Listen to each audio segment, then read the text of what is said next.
ambition with the cutscenes is to make every single scene interesting enough in itself as something that the player would want to see. You can watch them, you get like an introduction to the level, you understand the characters a little bit more, and then you go on with the game. In a game like Hitman, where there is so much gameplay, there's so much within the game mechanics to challenge the players, the cutscenes also becomes a break between those kind of challenging gameplay moments. Damn it! Mr. Dexter is not someone that you want to mess with. I think cutscenes are getting better and better. They're actually much, much better at using the language of cinematography and of like movie storytelling and making compelling stories and characters. And this is just a natural evolution in games to lean on what we've learned from cinema. We're actually treating it like a classical movie. We're trying always to have like these, really slow dolly moves and shooting from outside the doorway into the room and trying to have this like subtle treatment of it, and it actually works really well. We have like an awesome team of animators and environment artists and lighting and comping and the composers and sound designers. I mean, a lot of people are working really hard on making them. All right, what is it worth to you? Name your price.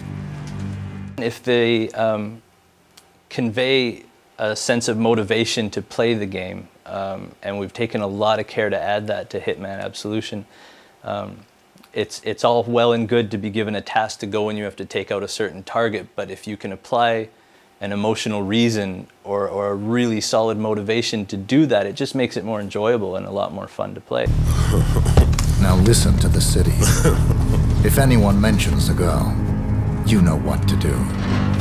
I'll call you. We started out wanting to do motion capture and then do voice acting separately and kind of combine it. This is a classical way, at least for us, to produce cutscenes. But we were allowed to hire real professional Hollywood actors and do the performance capture, which is basically doing motion capture, facial capture, and voice at the same time.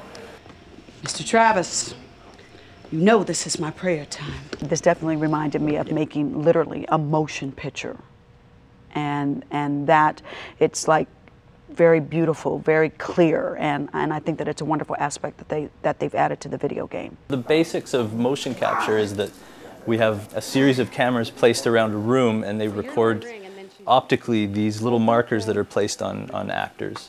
And it triangulates the data in the space and records movement, and we cover the actors with all of these and we can tell where their arms and legs and torsos are in space. And that gets applied to the skeletons of the characters. Where performance capture comes in is similar, but on a far more subtle level.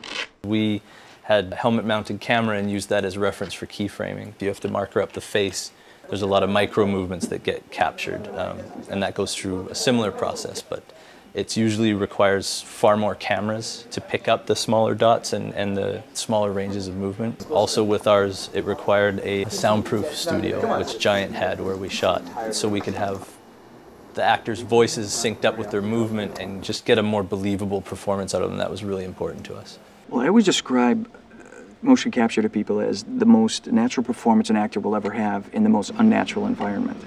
Because you're never having to cheat to camera, you're never having to cheat to a light, you're never having to worry about a camera over the shoulder, they don't have to worry about hair, makeup, lighting, wardrobe, nothing. All they're having to worry about is true performance. We found him. Okay, people, listen up.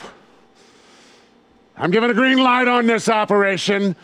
I want 47's head on a platter in front of me ASAP! The only way I can describe it is, yeah, you got the 360 because the cameras are everywhere, but you also have this monkey suit on and this silly hat with a camera sitting in front of your face. And so the focus level that it takes is unique within itself, playing a lot of technology that you're pretending is not there. So it's a whole other thing that takes some adjusting to get to. For example, just a simple thing, like,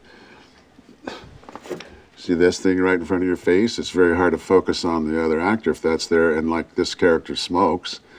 So just technically, you can't bring a cigarette up because you smack into that camera, so you have to find a way that looks cool and goes in there and does it. So it was challenging.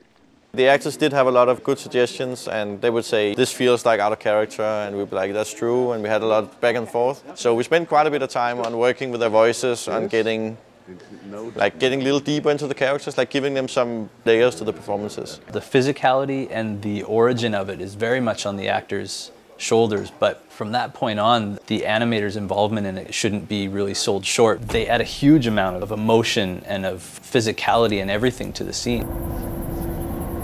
Wait. I heard you.